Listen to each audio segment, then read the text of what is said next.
Hey up, Sofa Squad, and welcome to the next episode of On the Sofa.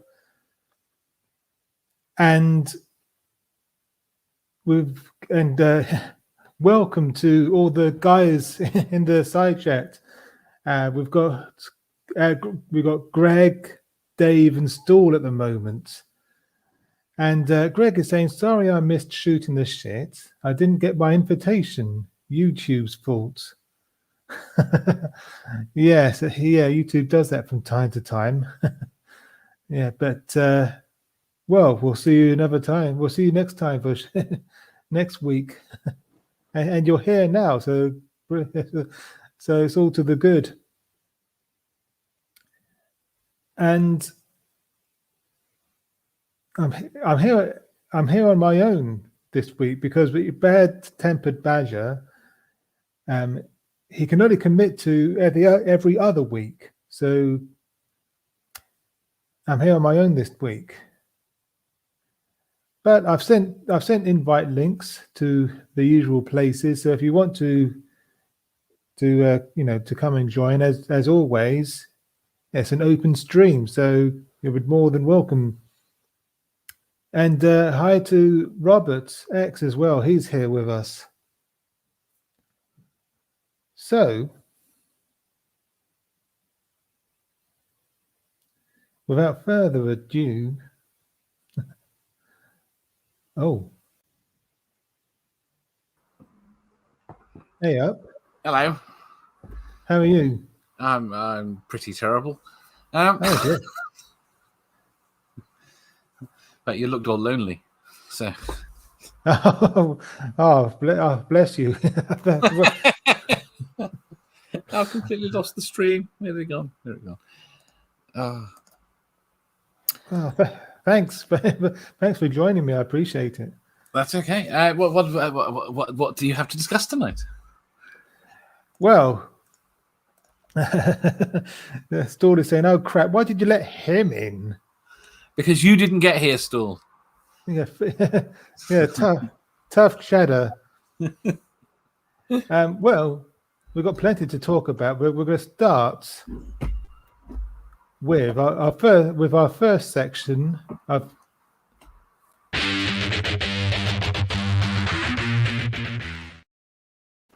Tory twats. And do you want to hazard a guess at who our first Tory twat is? Is this the former health secretary? No, I did a whole Hancock special on Monday. You mean we can't bitch about him now? I suppose we can a little bit, but the time to bitch about him was Monday. Because there's just so much I wanted to do. I wanted to give him his own show. So that was Monday. But first, yes, we are going to mention him in passing. But the first Tory twat is our Prime Minister. Tory twat in chief. Yeah. Boris Johnson tries to claim credit for Matt Hancock's departure. Did you see this? The story or him wearing that stupid hat? Both. The story, yes.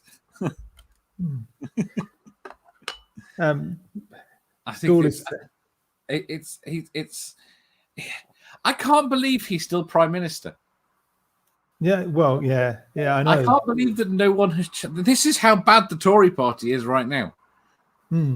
That they can't put up a lead that would someone that would please both sides of the party. Yeah, and because at first, as you know, well, when this story broke, he said, "I've accepted Hancock's apology, and as far as I'm concerned, that's the end of the matter." But then, of course, the media, puts Hancock under pressure, and because he wasn't going to resign. No.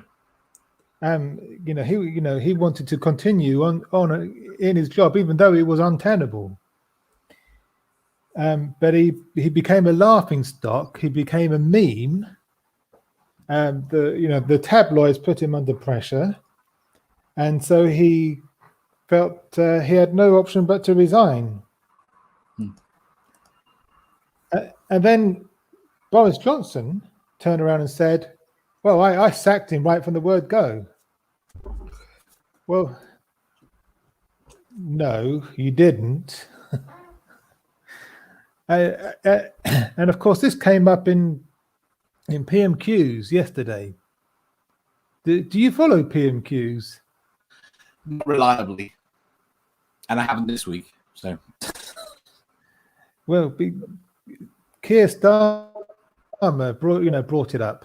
Yeah, and he basically fudged the issue. He denied. Keir Starmer asked him, why didn't you sack him straight away?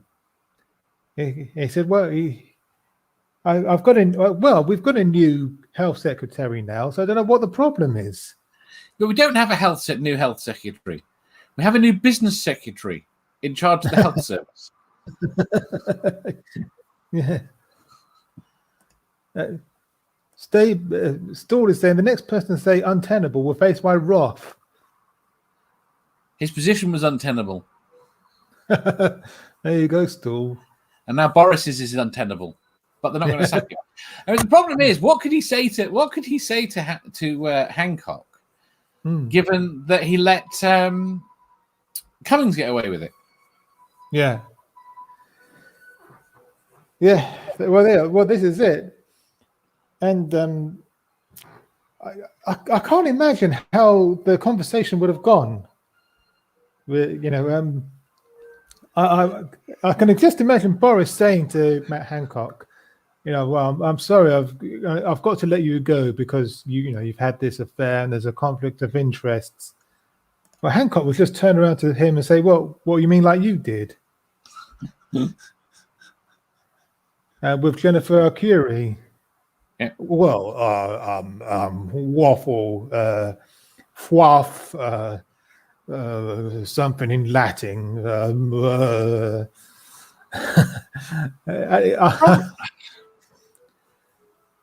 The issue, I don't understand what this is where I boggle at the British public.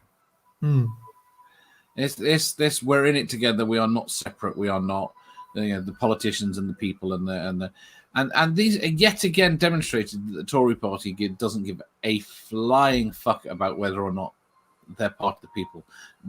And even when it's demonstrated that they don't consider themselves to be part of us plebs, they don't care.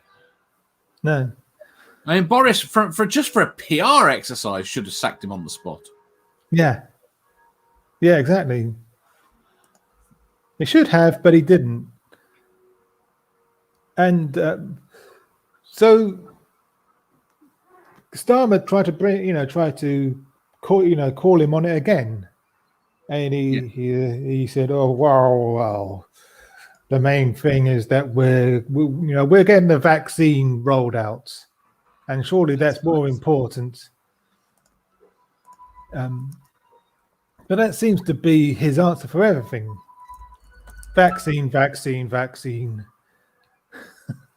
But that doesn't justify, again, the number of people. I mean, I get that they are emotionally manipulative stories, but the number of people that are coming forward and saying, over that period of time, we had people left, right, and centre say, we can't go to our funeral, we can't do this, we can't do this. And he was flaunting the rules. Yeah.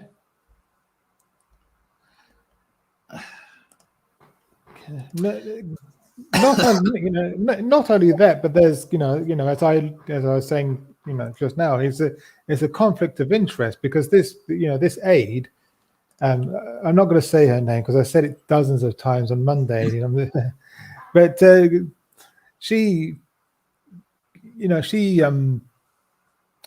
a millionaire lobbyist.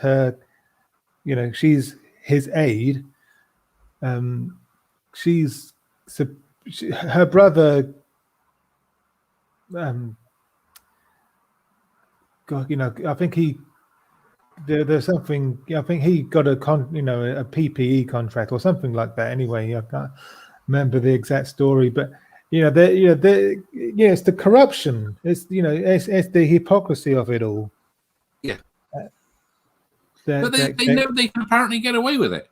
I mean, at the end of the day, again, if these politicians had been doing this in the 80s, they were dropping like flies because of it.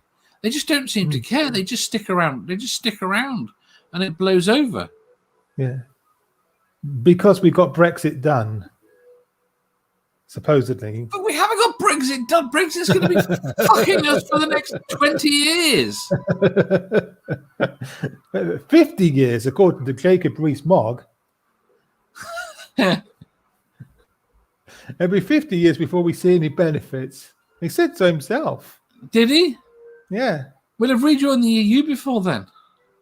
But I'm sure he will have made fuckloads of money. Oh, yeah. Oh, that's depressing me. Who's your next Tory twat? Okay, let's have a look.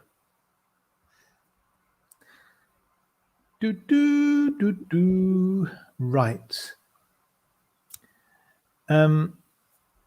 Let's have a look, shall we? Dominic Raab. We haven't spoken about Dominic Raab on this show for ages. It feels like ages anyway. But apparently his mobile number has been freely available online for the last decade.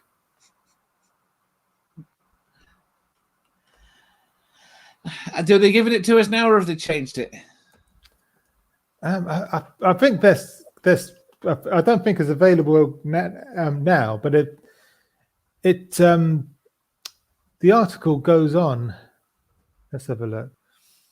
The private mobile number of Dominic Raab, the UK's Foreign Secretary, has been online for at least 11 years, raising questions for the security services weeks after the Prime Minister's number was also revealed to be accessible to anyone. You'd think, wouldn't you, the security service? This is going to be one of these really stupid. Why don't the security services put the fucking mobile number into Google of all the current cabinet? Yeah. And of course, we talked about Boris Johnson's mobile phone being available to anyone. Here on the sofa a few weeks ago. That's now, because it's written on a lot of ladies' public toilets. Probably, yeah. Call this number for a good time, but don't tell Carrie. Raab's number was discovered by a Guardian reader using a Google search. It appears to have been online since before he became an MP in 2010 and remained after he became Foreign Secretary and First Secretary of State, de facto Deputy Prime Minister in 2019. Yeah.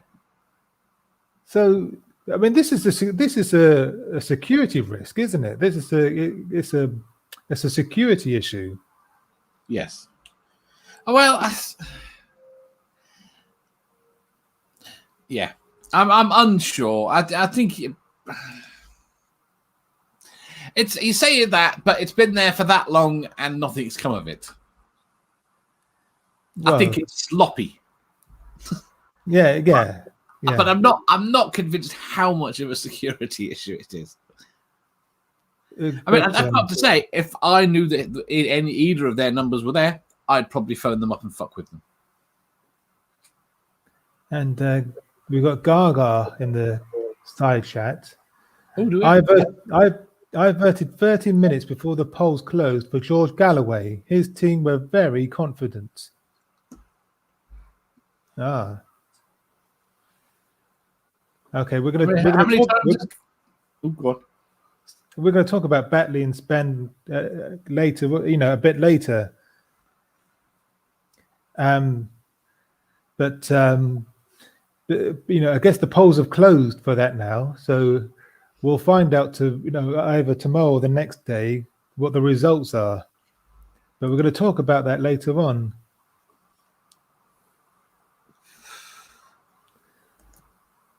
Greg is asking, is it so someone can call him? Yeah, well, I guess so. But I mean, this was his personal mobile number. You'd think he'd have a work number, so that constituents can get in touch with him or something along, something like that. Not his own personal mobile number. That's And Nerdy Rodent is saying Dave is a security issue. I am not a security issue. How dare you? Have him killed.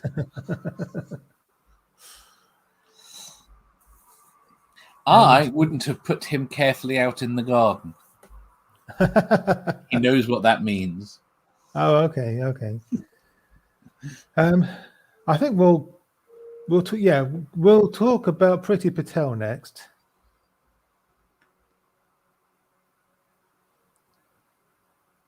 Oh. Migrants who want to come to the UK may be sent to processing centres in Africa. This is from the Metro. There's Priti Patel. What do you think about this?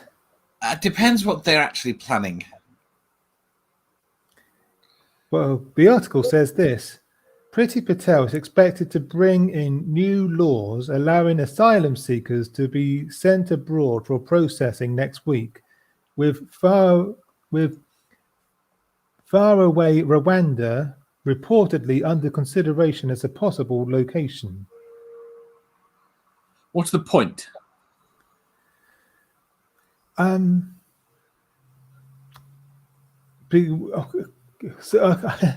not sure what the point is actually. So they can be because there's not enough room to process them here or something. No, there's loads of room to process them here. That can't be the point.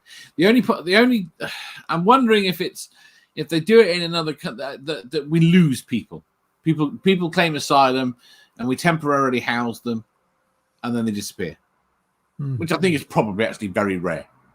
Yeah, but it's a nice headline that we're losing people that come to the country. That if you want to be tough on them, whereas if you lose them in Rwanda, no one cares.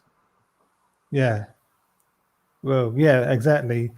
Plus, in Rwanda, they'll be, they'll be far away from that they won't be able to, have the same rights that they would have here in the UK.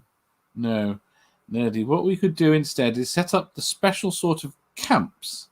Obviously, they have to be abroad because we're not having that sort of thing in our country. Yes. See, the problem is they're not wrong that it's out of sight, out of mind. If it's not going on in our country, even if our government is doing it, people aren't going to hear about it. Yeah.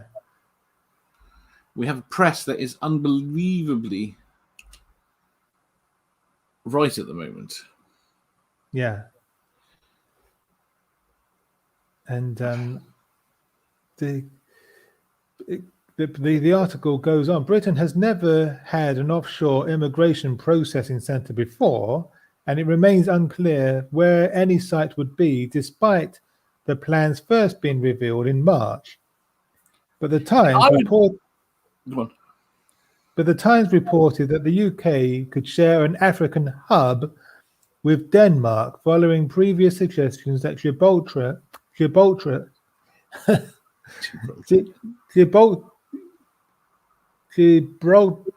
I can't say it, and the Isle of Man or the other British islands could be used. I'd have no problem with the Isle of Man or Gibraltar being used. My issue would be this. I am for us having an African hub on one condition. Right? people from Africa have to be able to go there and claim asylum in the UK.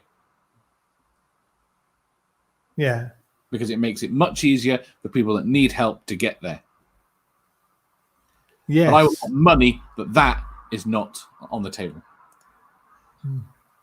Yeah, exactly. And I mean, I am disgusted with how few asylum seekers we have taken in the last decade. Breaks and Beats is saying, I'm sure the Gibraltars would have something to say about it. Yeah, the Gibraltars are seriously considering a referendum. Are they? Yeah. On what? Yeah. I don't know what's going to happen here when our security national interest goes against the self-determination of a small place like Gibraltar. Yeah.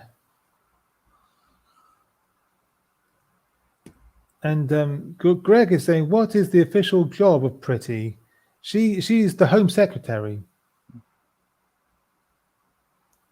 So she's in charge of internal security. Yeah. Police, I was trying to think. I had the borders. I don't know what's wrong with my head this evening, but yeah, exactly. So yeah, I think she's a nasty piece of work. I really don't like her. I mean, Home Secretary is considered third most powerful, isn't it? Yeah, exactly.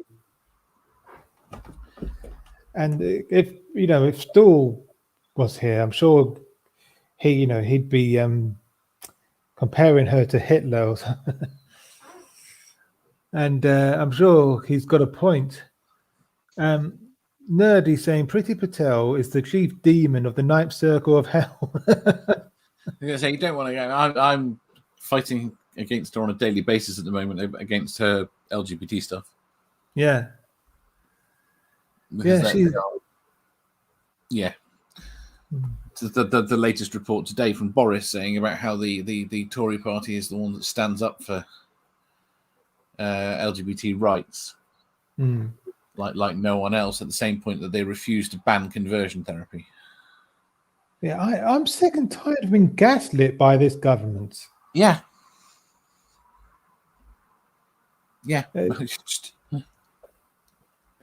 It's it's terrible. But the problem is, I think Trump has shown them, or whomever it is that's taught Trump. It's probably Bannon or who Cummings. That it doesn't seem to matter.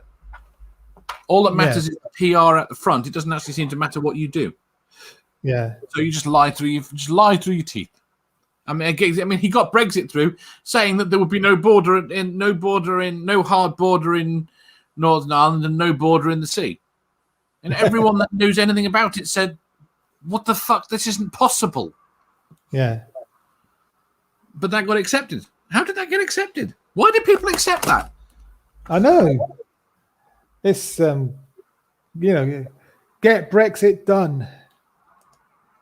Oven ready. Oven ready. But it wasn't, was it? Let's face it. No, it was ready. But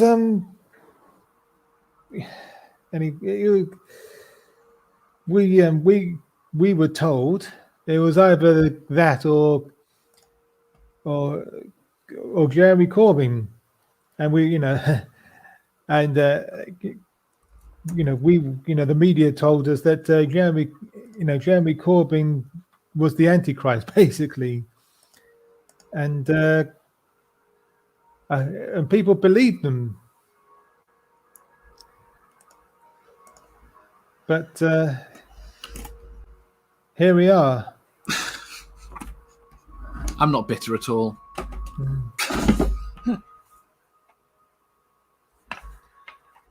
Nerdy Rodent is saying it was accepted because they thought Boris would just cancel it afterwards, but of course he couldn't. That's an interesting theory. Anyway, let's move on. You go on. This is a good one. Michael Gove. The Good Law Project has been taking him to court because he broke the law. For which? I don't know. This I haven't seen. We are pleased to report that the High Court has ordered the government to pay 75% of our costs in our successful legal challenge against Michael Gove for the unlawful award of contract to associates of his and Dominic Cummings at Public First. What's that? Is that for the please tell me that's the PPE or track and trace or what are those? Yeah, I think it is. And how much? Has it said how much they're going to get fined? It doesn't say actually. It doesn't say in this article. But basically, Michael Gove, tried to block it, but he lost. It's happening. The lawsuit is happening. The government had planned to ask for permission to appeal the ruling, but last night decided this wouldn't be wise and withdrew, belatedly accepting their conduct over the Public First contract had been unlawful.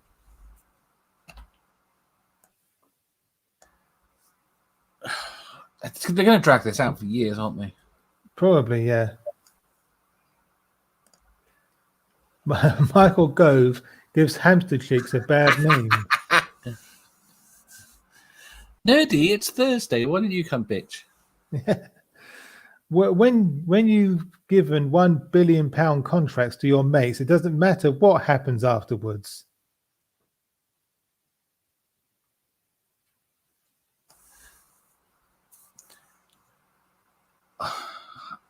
So yeah, this is serious stuff.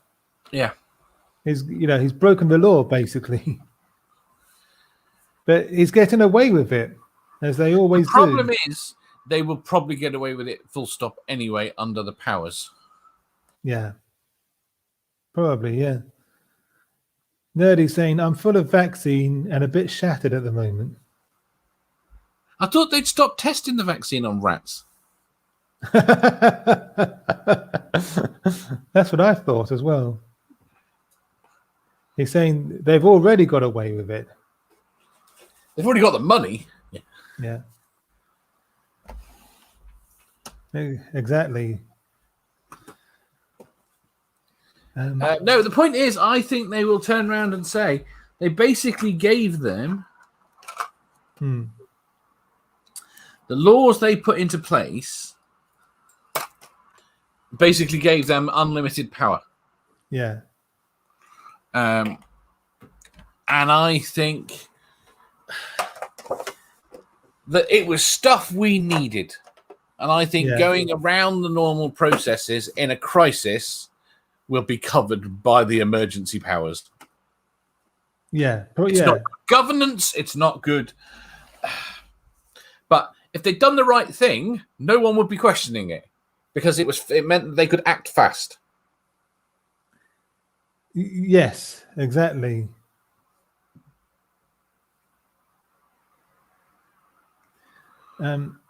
Yes. Breaks and Beats are saying, as long as the opposition are so non-existent, people will keep voting for them regardless of scandal.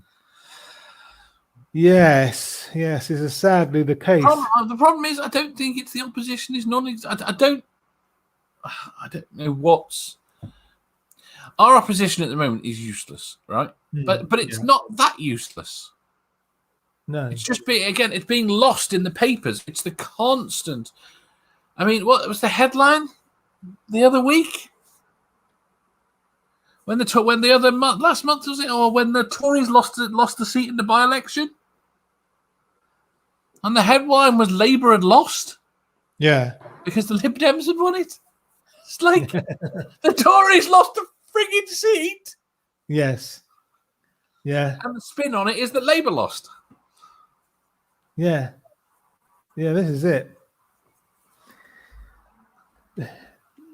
Noxum Volpenhair is saying a public inquiry was the best we could do against the renewable heating incentive, RHI, in Ulster. What's the best way we could deal with this? Yeah. The problem is, I think any public inquiry will get whitewashed, and Boris Johnson will just, whatever the outcome, he will just ignore it. Yeah, and sweep it. It will just get swept under the carpet. I mean, at the end of the day, unless they fine them an absolute fortune, and I mean a fortune. And I don't think they will, because I think they will fine them the level that you would fine a person. So they might turn around and say, we're going to fine them £200,000. Well, I think the companies that they gave the contracts to will step up and pay that for them, because they've made an absolute fortune on this. Yeah. Nerdy saying we can't do anything about this until the next general election. But that's the problem. The problem we have is that the left vote is divided. I have to get to this. Noxum says a public inquiry was the best we could do against the renewable heating incentive in Ulster. What's the best way we could deal with this? We don't know. But Greg asks what the RHI is, right? And this is good. Right, the RHI is this incentive they had to make people burn biofuel, I think it was, or but wood, basically. And they priced it so that you made money if you burnt wood. So people were buying wood to burn, just to burn, to make money. Yeah, it is a huge scandal. And I can't remember I can't remember what the result was, whether or not the inquiry is finished, whether or not anyone has actually been brought to justice. I know that from a PR perspective, it went down badly. Yeah. But people still vote for them because people in Northern Ireland vote. They can't vote for the other side. They can't be seen to vote for the other side. No. Yeah, this is it.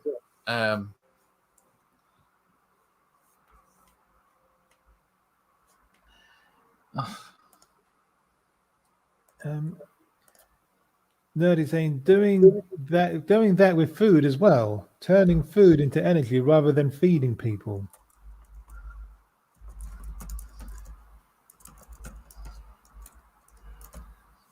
Robert X is asking who's got wood, and we've got scientist Mel to add to the stream now. I know, we're all in trouble now.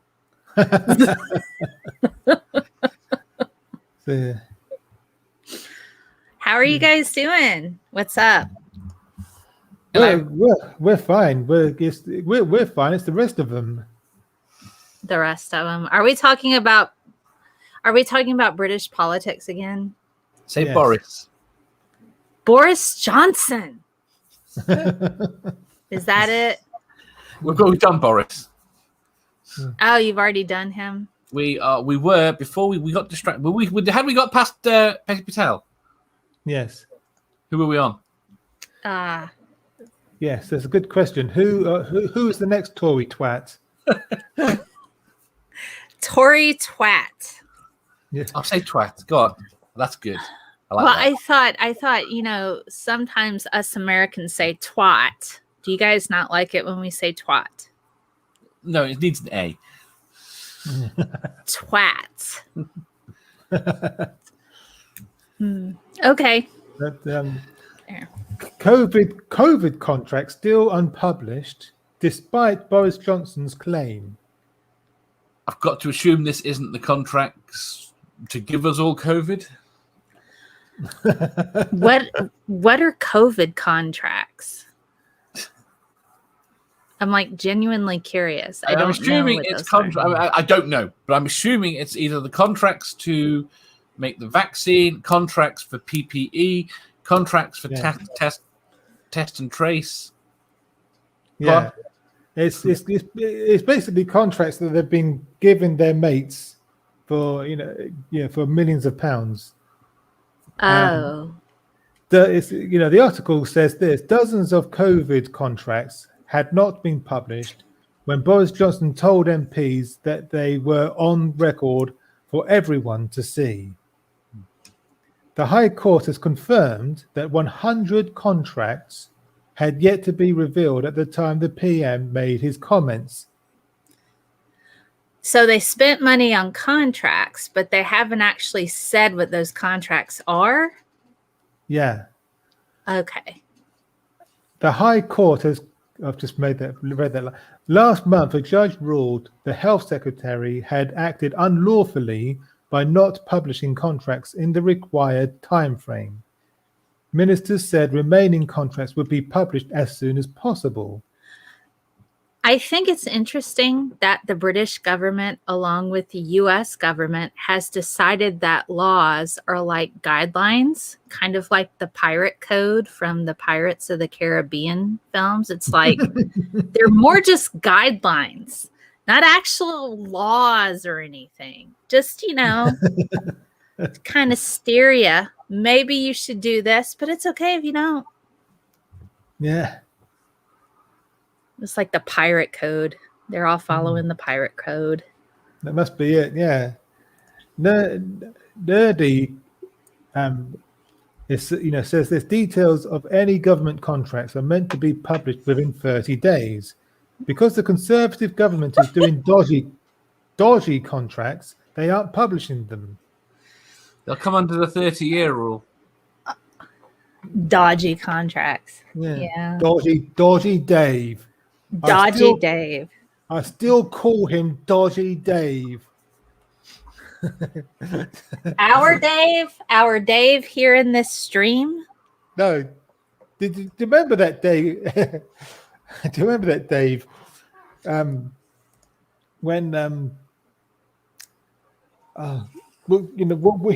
What's his name? The old Labour MP, David Skinner. He said he stood up in the house. He stood up in the House of Commons. He said, "I call Dave, the Prime Minister, Dodgy Dave." And Dodgy Dave.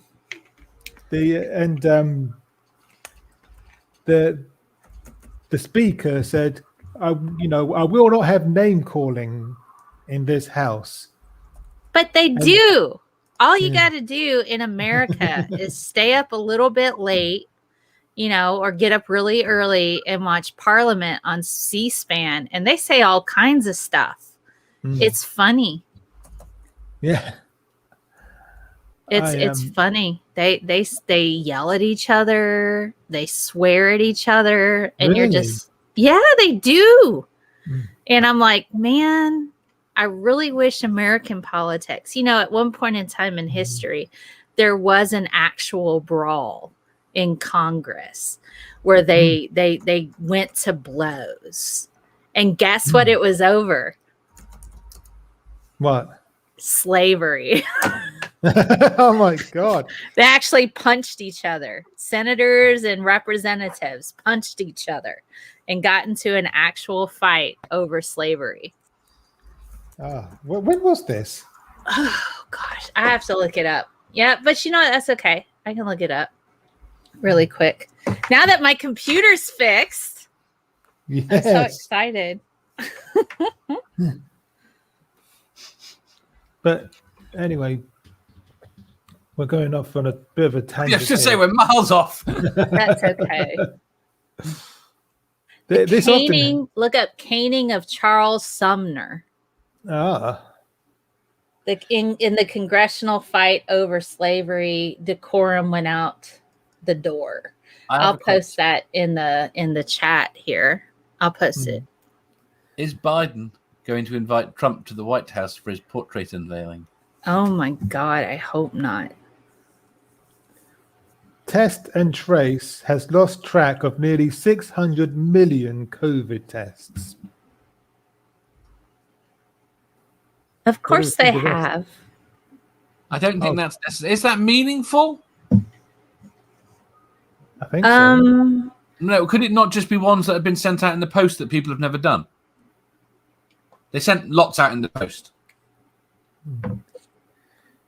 Boris Johnson's 37 billion test and trace service is facing fresh criticism after a damning new report found that it had lost track of nearly 600 million COVID tests. See, unless it says results, I'm not worried. This is I don't under. It very explicitly says COVID tests. Excuse me.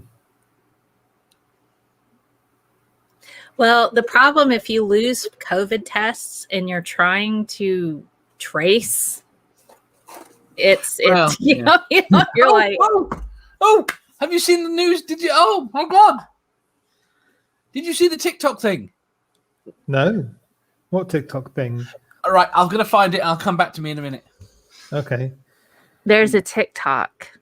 I have that app and I don't use it because I think it stresses me out. Maybe because I'm old. I don't know. But Boris Johnson's, I've read that bit. The National Audit Office spending watchdog concluded that the system was still failing to deliver value for taxpayers with a lack of any targets for self-isolation by the public and a continued reliance on private consultants. Oh my gosh.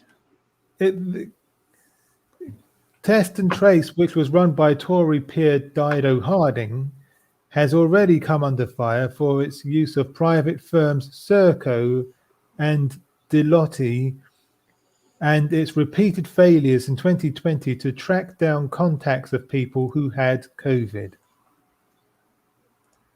I mean, this is incompetence. Yes. On behalf of the government. It's terrible, isn't it? It is terrible. But are you surprised? No. Sadly, no. I've become desensitized to all this now. That's the problem, isn't it? It's week on week on week of more of it. Oh my goodness. You guys pretend like, politicians actually know what they're doing. No. I think politicians know what they're doing. I just don't think they're doing what we want them to do. Well, that's fair. That's fair. Nerdy's saying 600 million tests is roughly 10 tests for every person in England. But when you put it like that, again, that Nerdy's making out that's meaningful. That's not necessarily a meaningful thing.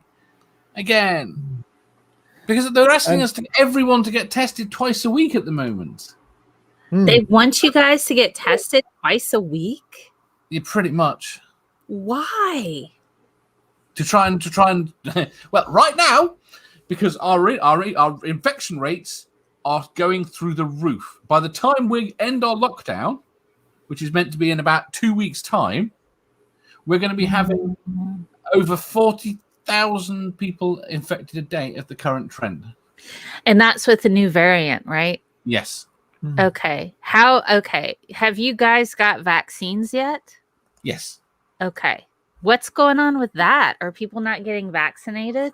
Lots of people are, but lots of people aren't. But the problem is, it doesn't. It's only you're only getting you're still getting a reasonable number of people that have been vaccinated getting it.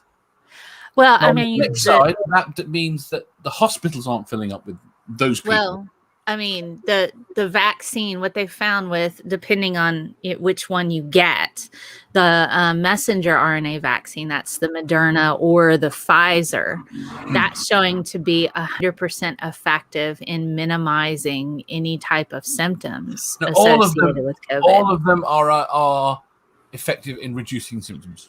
Yes. So you can still get the virus, but that's like any freaking vaccine you ever take. Yes. You can still carry it. That's the issue at the moment. It's still spreading. The vaccinated are still a vector. But it's not. Okay, so I'm just going to say, please get vaccinated if you can, because even if you do contract the variant, your symptoms will not be nearly as awful Chances of as they death would be. are reduced to virtually zero. Pretty much, yes. And Pretty much, yes. transmission is reduced to about 60%. You might still transmit it, but you're not going to die. You know, risk of hospitalization is reduced to the very low numbers for most people. For most people, right? So please get that vaccine. I was so happy when I got mine. I was singing songs and doing dances. I'm like, I can leave my house now. I'm so happy because I don't really do that. Oh, man. What are we going to do with you British folks? I think you should send us to school. Mike, School. bring up that link. Bring up that link. It's really good. The fake positive COVID test, that one? Yeah. Which link? It's in the chat. Let's have a butcher's. You'll like this. The Smithsonian magazine. No, under that. Okay. Mm-hmm.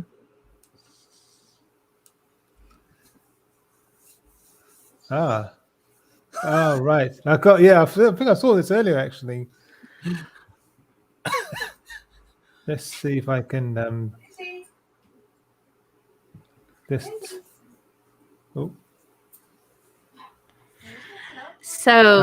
article we have, I can put it in the chat for others to look at. This is where some teenagers have decided to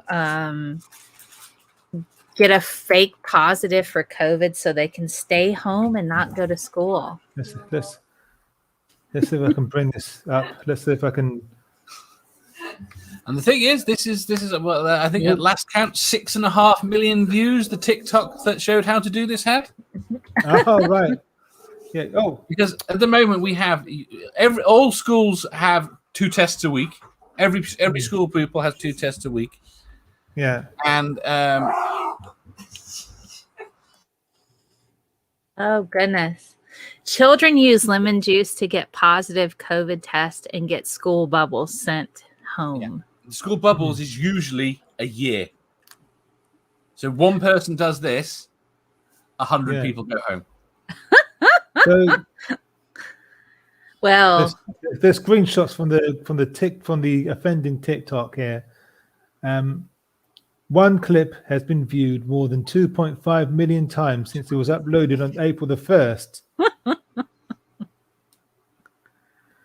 Teenagers have been using lemon juice to fake positive COVID-19 tests in an attempt to force their bubbles to miss school. Pupils are sharing their tips with the world by posting tutorials on TikTok, which have already fetched millions of views. Teenagers are shits, aren't they? I was talking to someone earlier about it, and they go, well, why would anyone want a false test? I said, because it gets you basically your entire school shut down. I'm trying to see if I can find anything associated with false positives and citric acid, because that's the thing that I'm seeing. Seeing here a glass of Coke tested positive. Yeah, there's citric acid is basically vitamin C. So anything that has like citric acid in it, and citric acid is a common preservative. I'm trying to see if there's something associated with citric acid and false positives. It would be in the lateral flow test, not the proper test. Okay, false COVID lateral flow. But on the other hand, you've got to admire their ingenuity. I know. And they, because the effort that went into finding this out, and okay, finding out that they could do this, you got to admire them for that, really.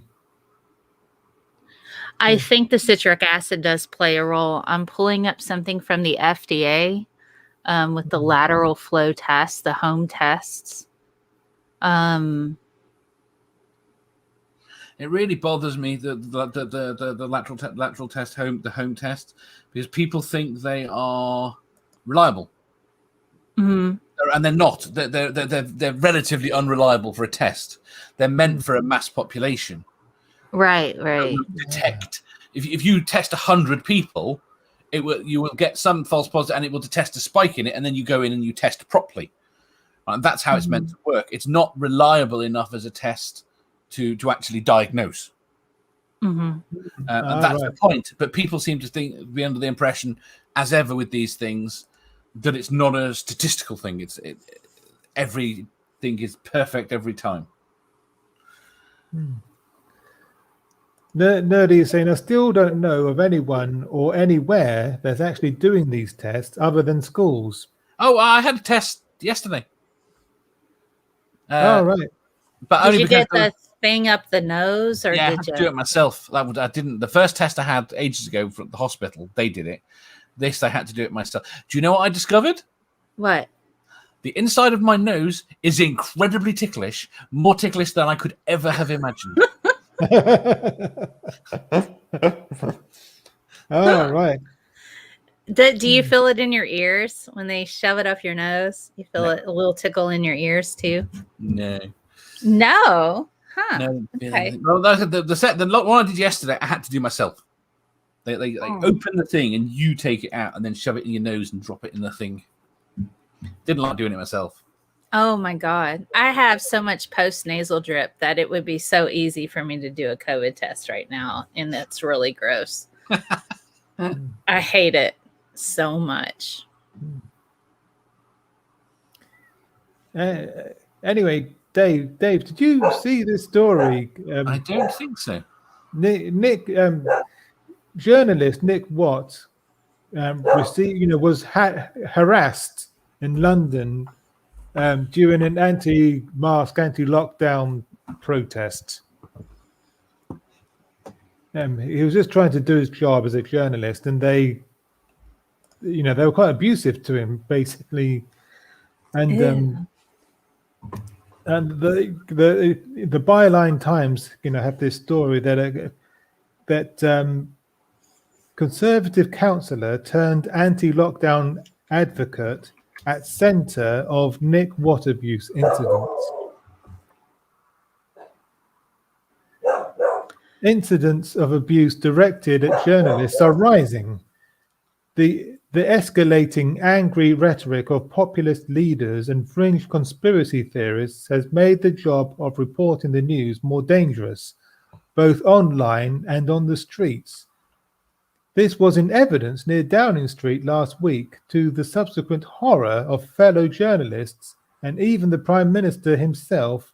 BBC Newsnight's political editor Nick Watt was chased and verbally abused by anti-lockdown protesters in front of dozens of Metropolitan police officers. 2 men have been charged with using threatening, abusive, or insulting words or behaviour with the intention to cause harassment, alarm, or distress. Fair enough. And people are gross and mean. Yeah. So how's that Brexit going with you guys? Lovely. I haven't ranted about it at all.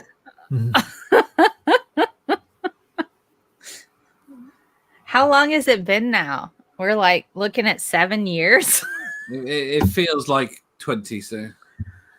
It's about 7 years with the Brexit thing. Was it 2015 or 26? I think it was 2015. 16 was the referendum.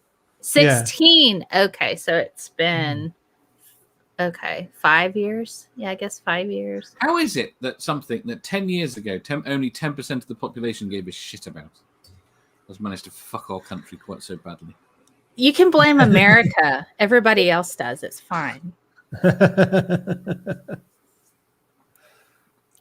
We're all racist, horrible humans here. And it's a bad, bad influence on others. Send us Irish a flower. My ancestors are from the McGeehee clan. in Ireland, but they were originally Scottish. Ah. Yeah. And I have an ancestor, Sir Walter Raleigh. So I'm super white.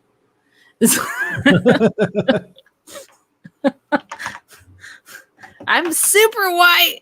So it's all right. Man, you poor guys. I feel really bad about Brexit. That's now that you've admitted that it's your fault. We can blame. We can shout and abuse at you. Just blame America. We had the Trump card, but to be fair, that was a temporary snafu.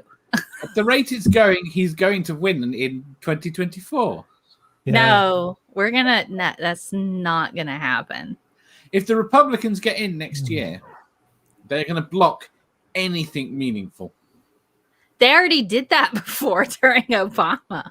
So, I mean, it's just I'm going to have to just say the Democrats are going to have to grow a pair of ovaries, you know. The most repeated meme I've seen in the last few months is the one telling fucking Democrats to take the gloves off. Yeah, just take them off, put on the freaking wraps, put the glue on there and dip your fists in the shattered like glass and go to town. You know, that's what it's going to take now. So it's like I posted a meme on Twitter, as I do sometimes, which pisses off half the people there. And then people always want to get mad. And, you know, it's like, we can disagree on opinions, and we can still be friends, but transphobes, racists, sexist, misogynistic people, all that, I'm not going to be friends with you. And then some person was like, well, but how are you going to convert them? I'm like, do you honestly think you can convert somebody who wants to kill or murder other people? Number one, unless you're a therapist or a psychotherapist or a psychologist or a psychiatrist, it's not going to happen. And two, the people in my life who are part of marginalized groups, if I was friends with somebody like that, that would hurt them. And they're more important to me than the one asshole who's running his mouth. I don't need that. I've walked away from family members who have been that way. I'm not about to sit here and try to save the soul of a racist. We have a computer in our hand, a supercomputer with all kinds of information. People are willfully ignorant on purpose. Yeah. That's not something that just being my friend is going to do. It's going to take a converted white supremacist who went to college to learn how to unbrainwash people in order to infiltrate their numbers and do all that crap. Don't see how you're going to get through to basically the most of them when your media is reinforcing it every day. Yes, exactly. You can talk someone out of it, no problem. I don't think there's anyone that's not ultimately talk outable, but it takes weeks, months of you convincing to get through to them. And when every little step you take, your media reinforces it a tenfold. I know, and there's just it's frustrating because before Reagan, we had like even-sided reporting, and then that went away, and then his whole trickle-down economics, and then, hey, it's completely fine to have hour-long infomercials. So all that happened during the Reagan era, in addition to Big Pharma is now allowed to advertise. So watch John Oliver. Huh? Did you watch John Oliver's thing on his magnetic blanket? No, I love John Oliver though. His whole talk that he did on science versus, like what is when you're showing both sides, you have an expert across from a flat earther. That's not what the same is. No, this is the thing. But this is what we've had with climate change. I thought it's what we've got with at the moment in the UK with everything to do with trans. There is never anyone trans represented. It's crazy. No, the John Oliver thing. He created a special blanket that increased your sexual potency. And he made some money, didn't he? Magnetogenetics. Right? There's some lovely sounding words in there. Right. Anyway, his point was not to make this. His point was to get it advertised on local news stations. Okay. Right. With their health experts interviewing them about the product. Every single one of them endorsed it, and it cost them next to nothing to get on them. And literally, all they had was a blanket. Anyway, before we move on to the next segment, who wants to hear some Joe Biden ASMR? Sure. Let's do it. It's late, you know. I might fall asleep. And more grows the economy. I got them $1.9 trillion relief so far. But pay your fair share. He hasn't. Not at all. I wrote the bill on the environment. But don't let up now. Pay them more. It grows.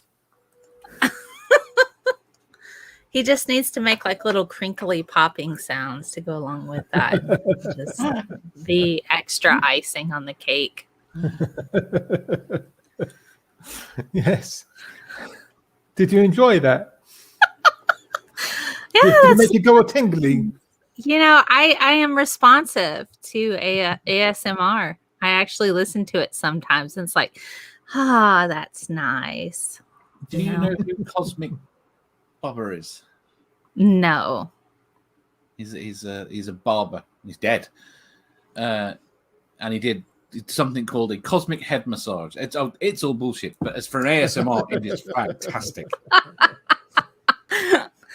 I have an app that I listen to sometimes in the evening because I have terrible insomnia from time to time. And they do have ASMR segments on there where I'll just sit there.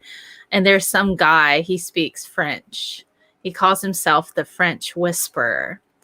And so he has a story where he talks about the derivation of the relativity equation. I mean, he just really talk about like the mathematics of it. He talks about Einstein coming up with relativity. And so it's very poetic sounding. And then he's just going through whispering about Einstein. It doesn't put me to sleep. It just keeps me awake because I'm like, wow, this is so amazing. Just listen. Anyway, moving on to our next segment.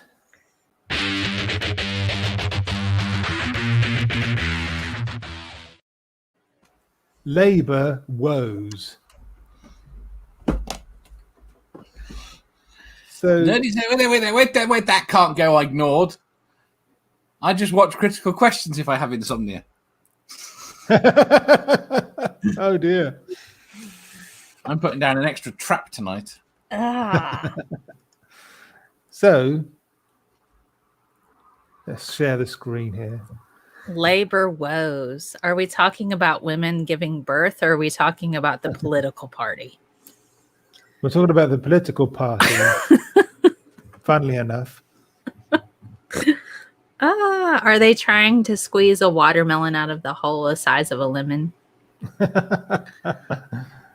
But Dawn Butler is planning a leadership challenge if Labour loses Batley and Spen.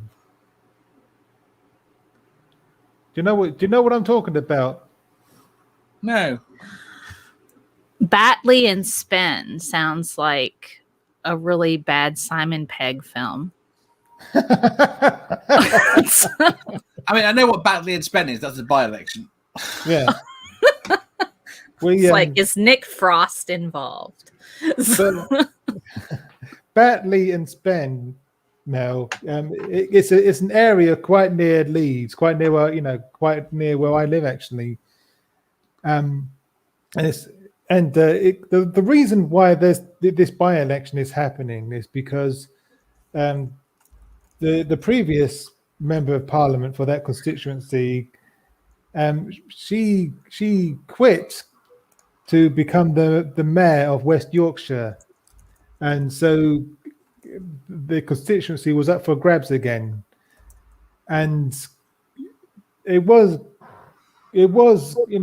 Jo Cox, a lady called Jo Cox, who was the member of parliament, but sadly she was she was killed by a right-wing extremist, and now her sister is standing to be the next member of parliament. But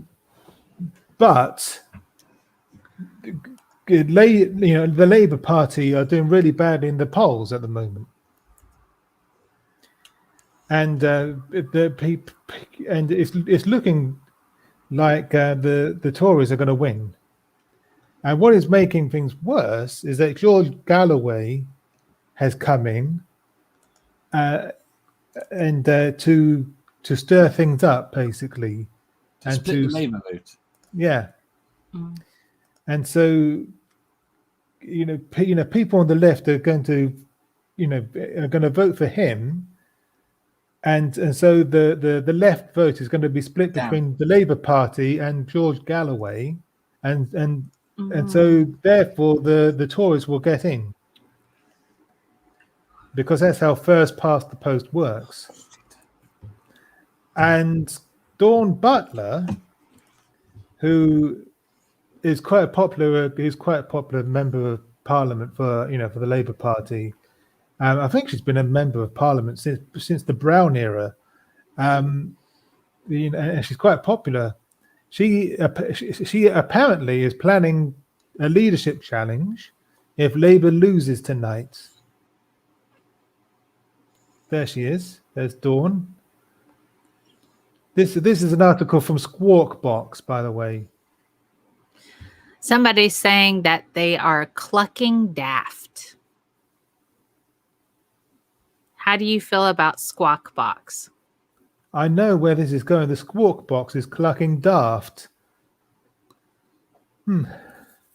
Well,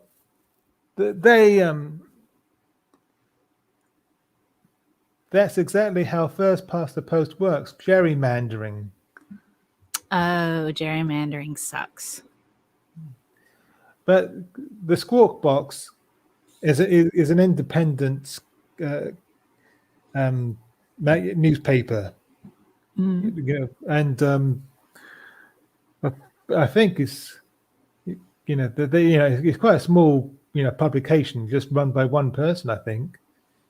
But he always provides links to to his sources. And you could say that he has a left bias, but then most of the mainstream press and media have a right-wing bias. So which is why these independent newspapers and magazines have sprung up over the last 10 years or so to try to counter that. But anyway, they say left MP Dawn Butler is planning a leadership challenge if Keir Starmer loses next week's, tonight's Batley and Spen by-election, according to reports emerging, that afternoon, the afternoon that this article was written. Butler could well be one of the best positioned MPs to make a challenge, as she might attract support across the broader left of MPs to reach the required nominations threshold. And thing is, the right-wing press are saying there will be a disaster because she's hard left, but she's not hard left. She's if anything, she's centre left, I'd say.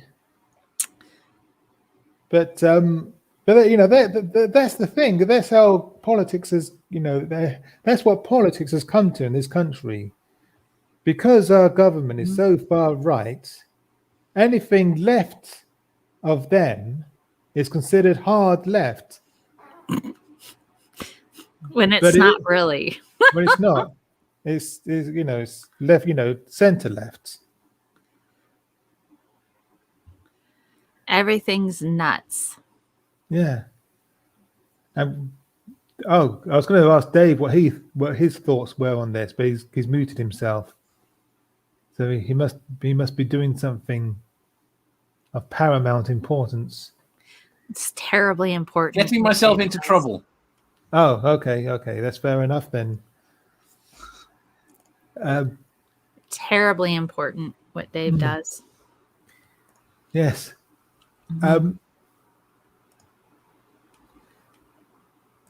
Angela Rayner, who won the deputy election, is thought to still harbour ambitions in the leadership, but has alienated large parts of the membership with threats to kick out thousands to please the Labour right. Ms. Butler has been contacted for comment. But we'll see. We'll see how things go tonight. With the Butler, with the Batley and Spen by-election, we'll see. The thing is, I think the Labour Party, they've already lost two by-elections recently, and which is unheard of, because usually the opposition tend to win by-elections, and usually Jeremy Corbyn won all his. I think he won pretty much all his by-elections when he was the leader of the Labour Party. Now, Keir Starmer so far has lost. He's lost both of his by-elections, and if he loses tonight, it'll be it'll be a third one.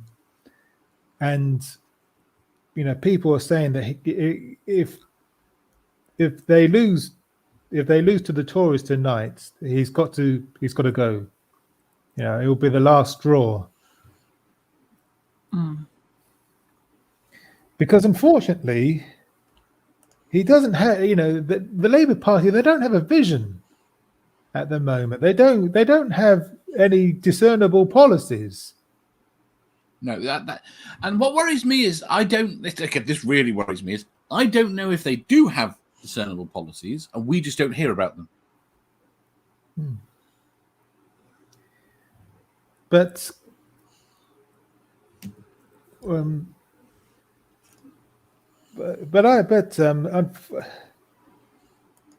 unfortunately,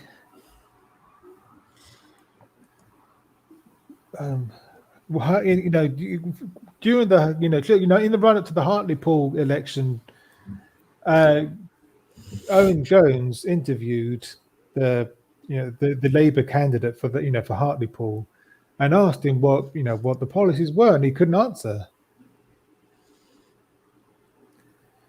And that's not good. It should be on the tip of his tongue. He should be talking about them constantly. Yeah. And the Keir Starmer's, at the moment his policies seem to be, well, I'm not Jeremy Corbyn. To be fair, from a publicity perspective, that's probably quite good. But we need more than that. We need policies that we can get behind, that we can believe in, that we can get excited about. Whether you agreed with Jeremy Corbyn or not, at least he had beliefs. The problem is, I think, are we still stuck? And this is the problem I have where I'm at the moment.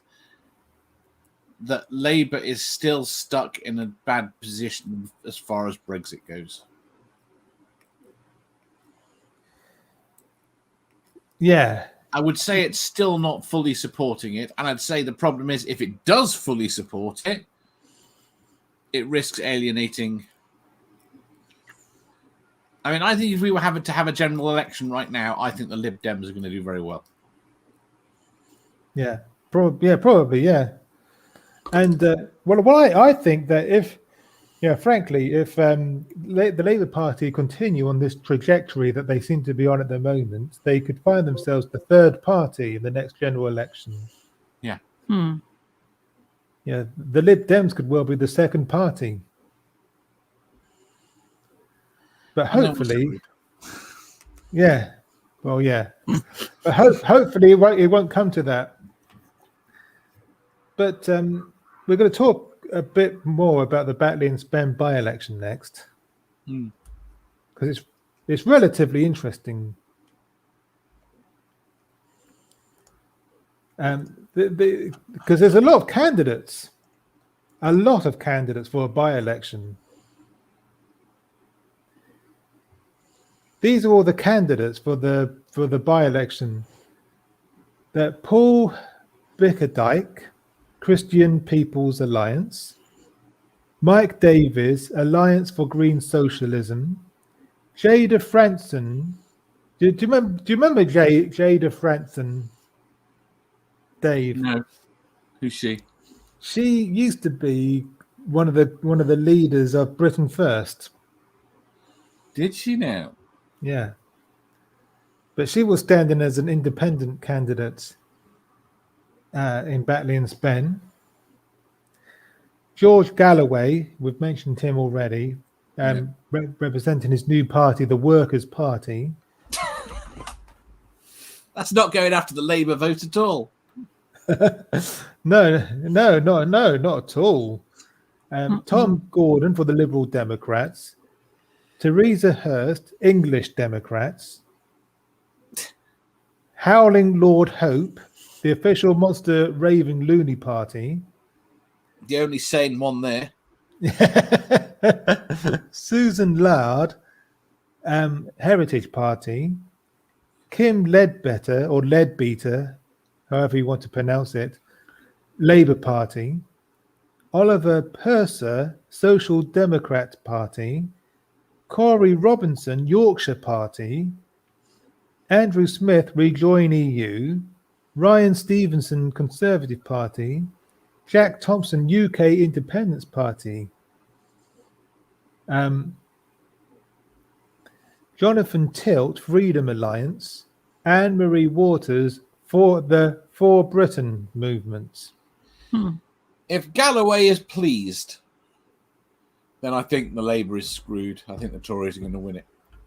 Yeah, I think you're right. Oh, that's sad. Oh, that's going to be horrific. Yeah.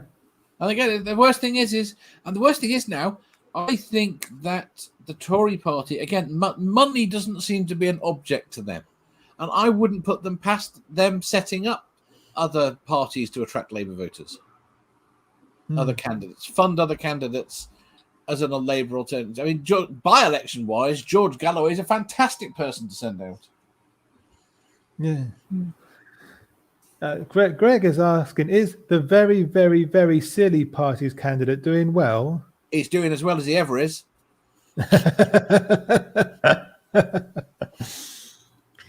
Oh, Lord. Just disappointed that what's his face isn't there. Buckethead, Lord Buckethead. Yeah. Count Binface. Yeah. You need a good Lord Buckethead from time to time. Just kind of reset, you know? Yeah. Again, I love that John Oliver flew him over. Oh, God. Yeah, that was great. I saw that episode. And the fact that everybody had to be on stage with Lord Buckethead for the reading of the votes. That was fantastic. Oh, my goodness. Well, at least Andy Burnham is a name. I don't know what he stands for. Keir Starmer's leadership in turmoil as poll finds 69% of members, there's a joke in there somewhere, would prefer Andy Burnham in charge. 69% of members.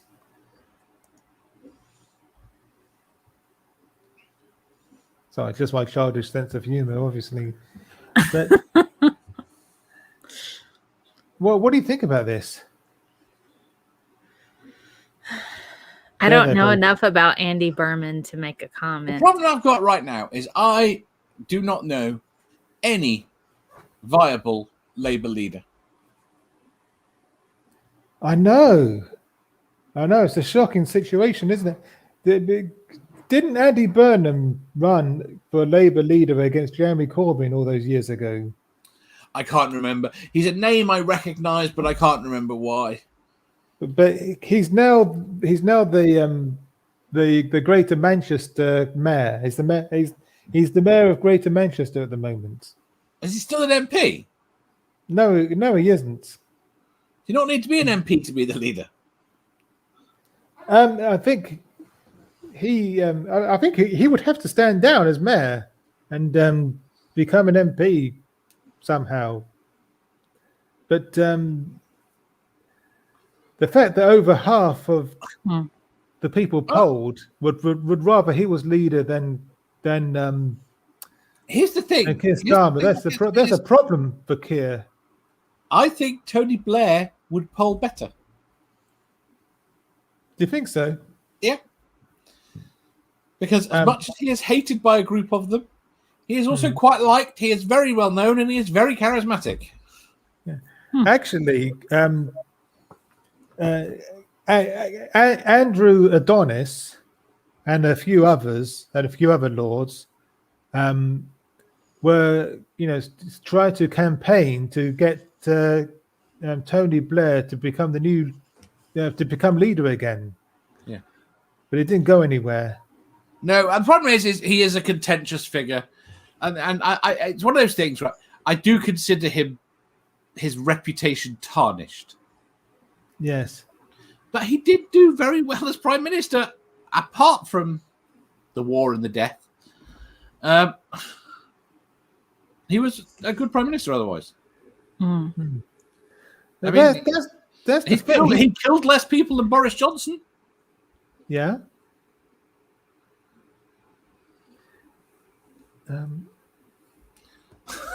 That's not really a claim to fame, but I killed less people than they did. Come on. Vote for me. What a sad day. There was also the South African diamond scandal as well that he got involved in. I don't remember that. I'll try to look it up actually.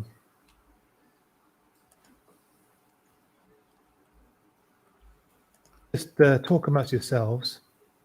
Talk amongst yourselves. So have you finished for the academic year? Oh yeah, I was done in May. And then I took a couple months off and I'm teaching a summer semester for chemistry this month in about 5 days. So there you go. I've been spending my day building the course. And I made like a new intro for my lectures, so that'll be fun. I've emailed people saying, you're gonna have to study. At least during the summer, you're gonna have to study 16 hours a week. And nobody ever believes me. And then they go through the process of cramming a half a semester or like a half a year's worth of chemistry in a single month. And I'm like, don't ever do that.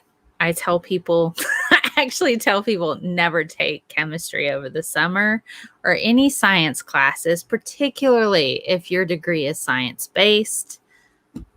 Don't do it. And then they do it anyway. But I still get paid, so I guess that's nice. The advantage.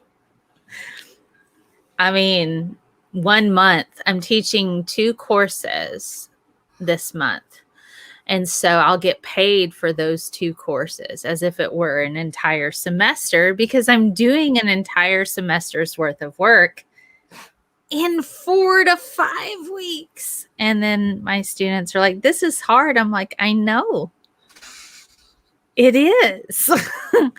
If you don't have a working knowledge of algebra and an understanding on a rudimentary level of atoms, atomic theory, that sort of thing, Gen Chem 1 is going to be challenging.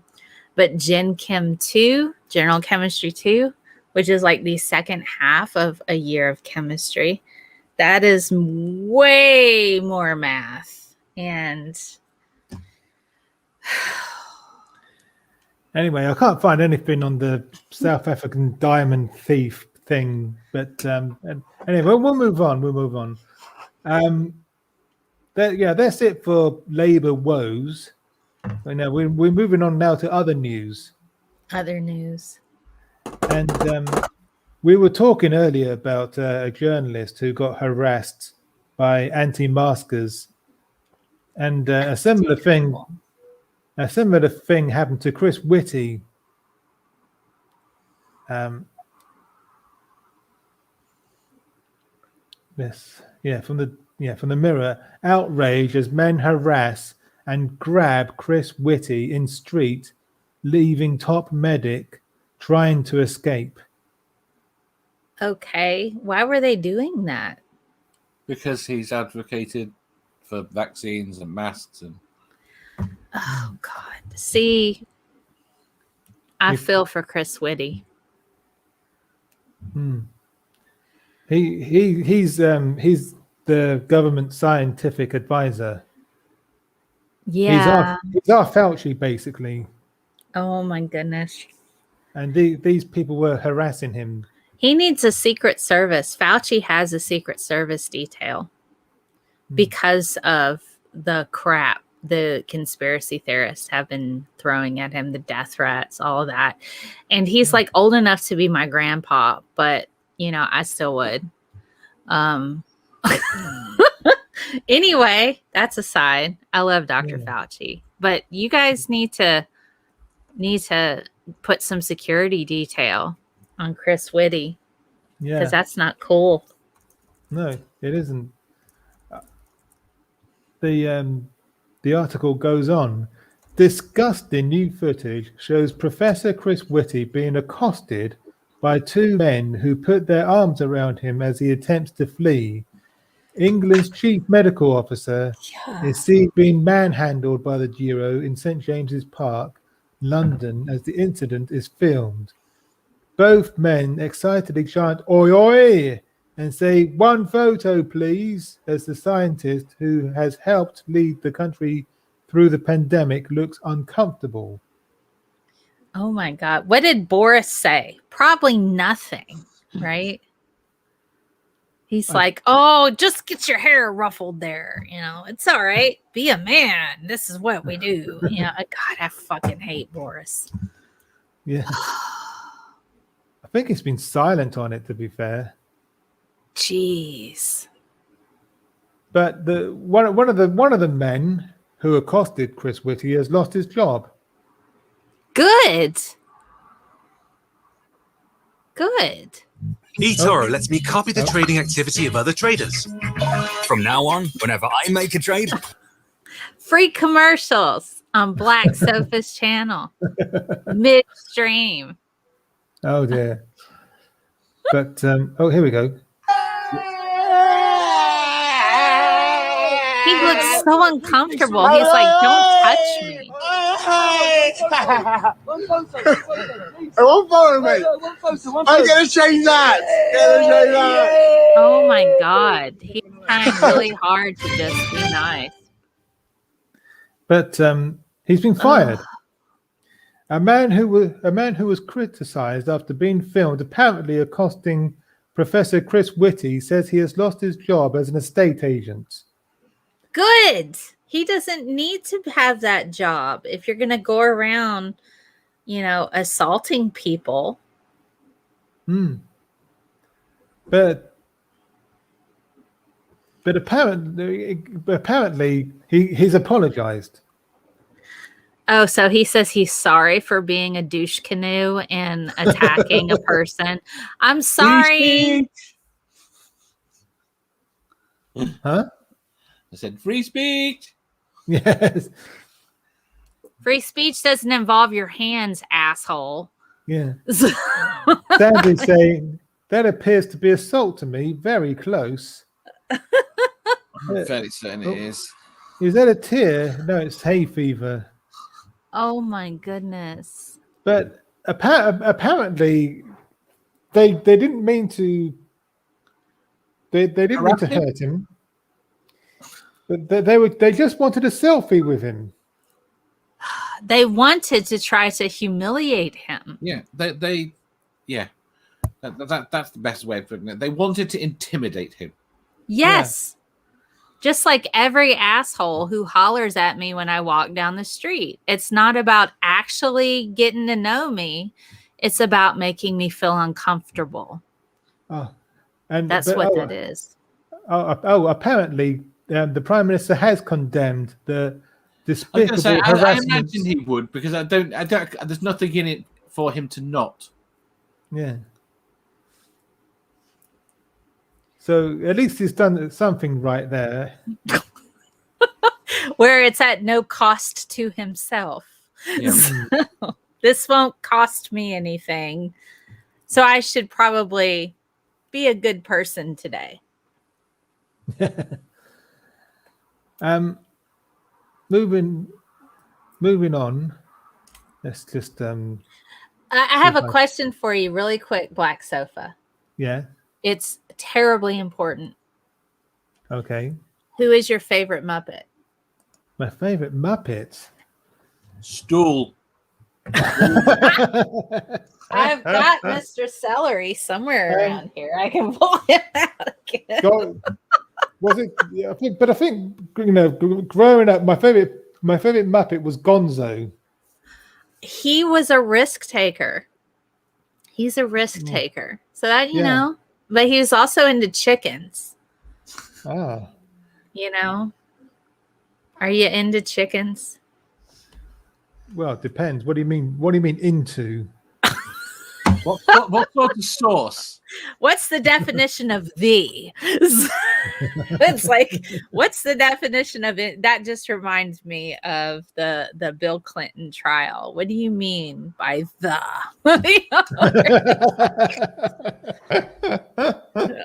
Define the word the, please. So, define the word into. Oh my goodness. You will put a chicken full in your mouth, won't you? Yeah.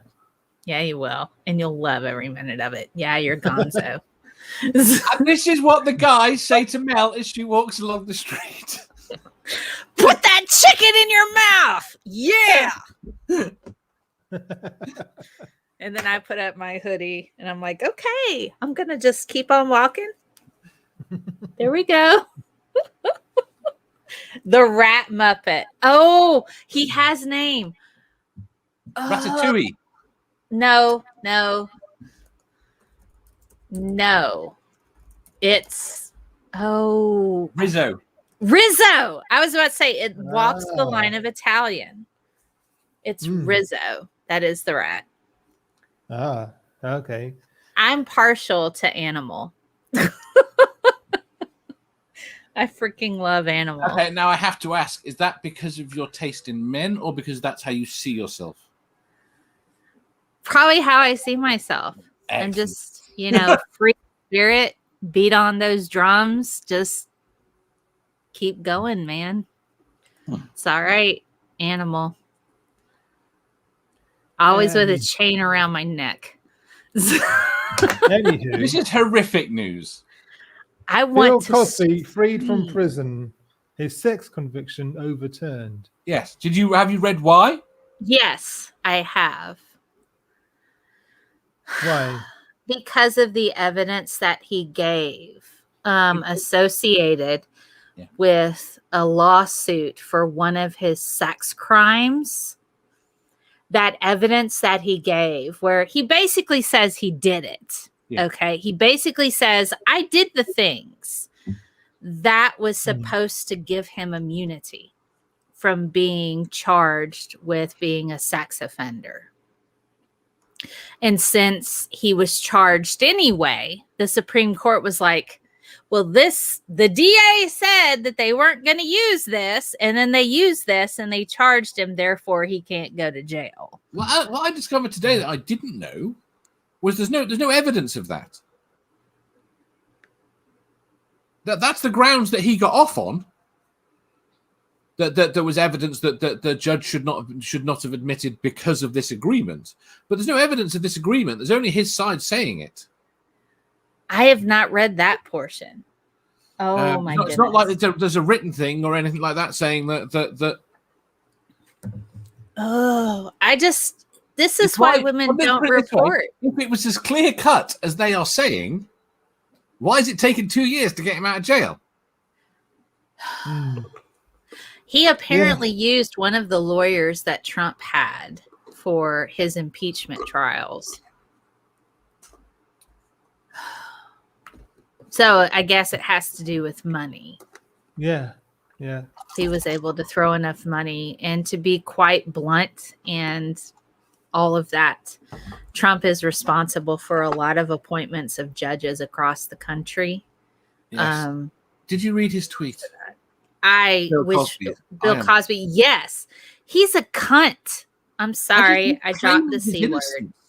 When he has confessed to the fucking crime. Yeah. He did it. I was always innocent. I'm clean. I'm innocent. I'm like, no, you're not. You're a freaking rapist. And everybody believes that you're a rapist because you said you're a rapist. And now you say, oh, no, I'm innocent. I'm getting out of jail. Oh, my God. This is why women don't report, because rapists don't go to jail. And when they do, they don't stay in prison. They get let go. Even if they're caught red-handed, Brock Turner. Oh, he only needed to spend 3 months of his life in prison, even though he was raping a girl and 2 guys caught him, and were so traumatized by the event and upset. But hey, yeah, it's just why this is why women don't report. Yeah, it's horrible.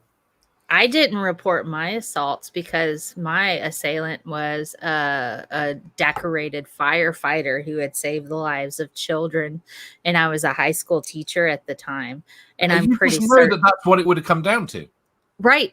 It would have been a fucking PR case. How can she fucking accuse him? This guy is a fucking hero. Yeah. And he went overseas to be a paramedic over there. But it's just, hey, he's a firefighter. He's attractive. He's been decorated by the city and the state for saving the lives of children. She's just a stupid teacher. It's like, I didn't want to do all that. I didn't want to go through that.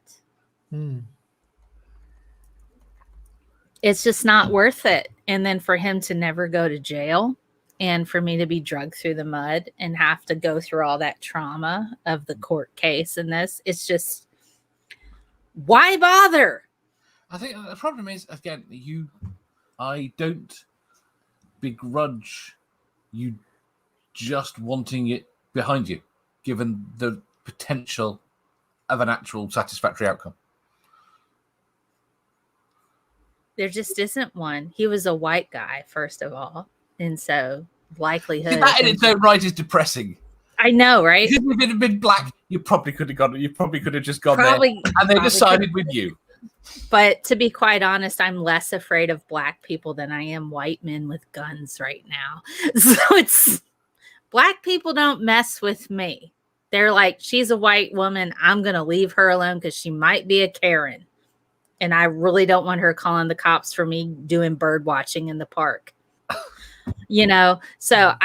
But white dudes with guns, I'm scared of those guys. And I live on a street full of them. The time that I offered to do a Q&A session for my local town And I was like, guys, I want to hand out free cloth masks. I want to answer your questions. I want to do whatever I can to make you feel better. They accused me of pushing the Antifa agenda. They didn't believe that I actually was a high school teacher in the town where I taught, and they were trying to figure out where I lived. So I'm like, yeah, I'm more afraid of the white men with guns in my area than I am of any black man, because they're not gonna mess with me. They're just not. It's just, they leave me alone. It's the white dudes that are the problem out here, at least where I live. And they have these John Wayne fantasies. I had told a story on Twitter about a chemistry teacher that I used to work with at a high school who said in the hallway as kids were changing classes, that if he was allowed to, he would go downtown and solve the black on black crime with his gun. A high school teacher said this in the hallway of a diverse school. I had to report him, and I quit working there shortly after because I'm like, I don't want to be around you guys. They didn't understand science. There was one woman who had said that women shouldn't report on sports because they have no business in it. I'm like, okay, you're a Mrs. Waterford. Don't need to be around you. And here's this dude over here who wants to shoot black people to solve the black on black crime downtown. I don't need to be here. So these are people that live in my area, like down the street from me. So it's like, I'm not scared of black people. I'm freaking scared of white dudes with guns. Yeah. Anyway, we're going to finish. How long does this normally go? It's gone longer than this, but it usually, about 1.5 hours usually. I'm sorry. I will shut up. That's okay. I spent the first half diverting off, so. Well, we could talk about Star Wars, and completely derail the whole conversation. We're going to finish with this story. Football linked to 2,000 Scottish COVID cases. The Scots were doing so great, though. They were doing so great with containing the virus. Don't you guys think they were doing a good job? They were, until this happened. The problem is there seems to be this lovely crossover of people that support football teams and anti-vaxxers.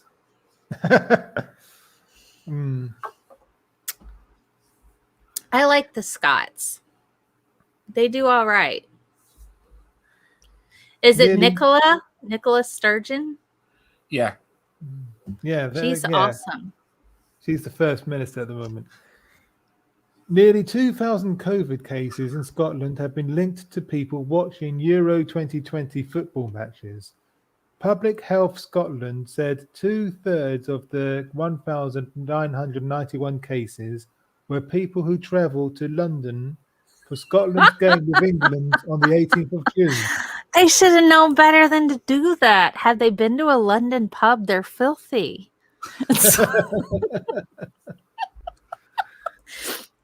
This included 397 fans who were inside Wembley for the match. Oh boy. And of course, they took the virus back home with them. Yes, of course they did. And Nerdy's saying it's okay. Football fans have one rule, while we have another. I mean, how many people caught COVID playing Call of Duty? This many. 0. That many. I have not caught COVID, and I've had a strict protocol about my house and food items and groceries. Probably ridiculously over the top because I know what to do, but still, I didn't get the Rona. But I also didn't go to London to watch a freaking game probably on a TV. Why would you go to a pub in London to watch a game on a TV? Stay in Scotland where they don't have the Rona cases. Go to one of those pubs where everybody's like got their shit together and watch it there. And to be honest, I have actually watched a football game. It was right before the Olympics in London. It was 2012. I went to a pub. I don't even know where. It's not too far from Shoreditch, I guess. I think it wasn't too far from Shoreditch. I was sitting there watching this game, and everybody was losing their freaking minds over a ball being kicked over grass. And I'm like, this is not my jam. So y'all are crazy. You've seen what happened after we beat Germany the other day. Where it was they're taking to the streets. The country went nuts. Yeah. But this is the point. It says Scotland was only allocated 2,600 tickets for the match at Wembley because of COVID restrictions. But tens of thousands of fans are believed to have travelled to London despite warnings not to do so unless they had a ticket. It's like, hey guys, this area has a lot of freaking crocodiles and they're going to bite you and possibly rip off your arm. But don't go unless you have a ticket. I mean, if you have a ticket, then okay, go and risk in having your limbs ripped off by the crocodiles. But just know there's lots of crocodiles there and do your best to not have your limbs ripped off. Nerd is saying, if you really must watch something as boring as football during a pandemic, at least have the decency to just stay at home and watch it on the telly. I don't understand the appeal of watching people kick a ball across grass. I don't get it. And that's okay. That's okay. I don't have to get it. But when there's a public health concern, maybe, sit outside. Oh my God. I got a projector. Like, it's really old. And I have I bought an inflatable screen, but I just use the white portion. If I really want to leave, I just hook up my little screen and then I watch something that way. I've played video games in my backyard. I had karaoke back there. I've watched movies and it's really cool. Get a little fire pit, make it special, but at home. Yes. Where you won't die. Golly. Yeah. I don't get it. Or get long COVID even. Oh my God. I think my sister is a long hauler and she already has autoimmune diseases. They don't actually know which one she has. Did your family recover otherwise? I forgot that they'd had it. Oh, my mom has a permanent rash on her leg from COVID for some reason. In her age range, people are getting permanent rashes on their body from COVID, and they don't know what to do with it. My sister still has brain fog and is going to a neurologist. My niece is okay. I think my brother-in-law is okay. I haven't gotten it because I'm really freaking. And here's what's funny. My sister has OCD to the point to where she will make the cans in her cabinet face the same direction. Her kid, before she turned 2, was wiping down her own car seat and using hand sanitizer. She's a super germaphobe. So the fact that my sister managed to get COVID-19 and not me, because I'm not nearly as OCD as she is. And she's like clinical. It's just, I'm like, did you have a protocol? Anybody who comes into my house has to go through a sanitation process. So it's like, this is where I I sanitize my groceries. This is where I do this. Once it goes through this part, then we carry it to this section. It's like, it's a whole process. So it's really weird that I don't sanitize my groceries now. But my sister, I don't know. She's still struggling. I think she's a long hauler. And I don't know if she's gotten the vaccine yet. and the vaccine, even if you've had COVID, if you get the vaccine, usually your body responds with a stronger immune response to the vaccine than just being exposed to the virus. So it's really important to get the vaccine anyway. And you're going to feel like crap a little bit, but come on. Yeah. Just do it. Yeah. I see you entering the house, and yes, you do have to burn your clothes before entering the shower. Yeah, those were the rules before COVID. Oh my goodness. For Father's Day, my stepdad, I just took him a bunch of beer. It's just, I'm like, I don't know what you want for Father's Day. My mother, I ordered her special pastries and I had them delivered to her because it was still pandemic-y, and we're all vaccinated. And so I went over to my mom's for Father's Day and dropped off some craft beer for my stepdad. I'm like, here, happy Father's Day. And that's like the first time I've been in her house in 2 years. One of her dogs passed away in that time. And I brought over my little dog, Nina. She's not here right now. And so she's like, it's a new house. But, then we've lost other family members. We think one probably was to COVID, but that was early on and they didn't have all the testing yet. So it's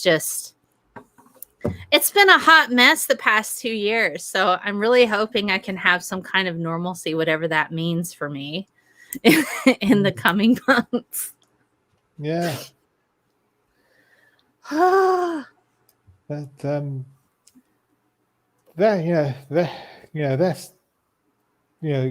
That's it. That's all we've got for this week's On the Sofa. But I want to say thank you to Dave and Mel for joining me, and for everyone in the chat as well. Thank you for all your contributions. And don't forget, you can support the channel by either becoming a patron or buying me a coffee, and there's links in the description. And do tune in next week for On the Sofa. On the Sofa is every Thursday. Or if you just want to, if you just want to chat and get stuff off your chest, then Shooting the Shit is every Wednesday, 10 p.m. Which I've kind of treated this like that. I'm sorry, Sofa. No, it's fine. It's fine. And so, if you're new, do subscribe and hit the bell icon so you never miss another video. Okay, bye for now. Bye. Bye.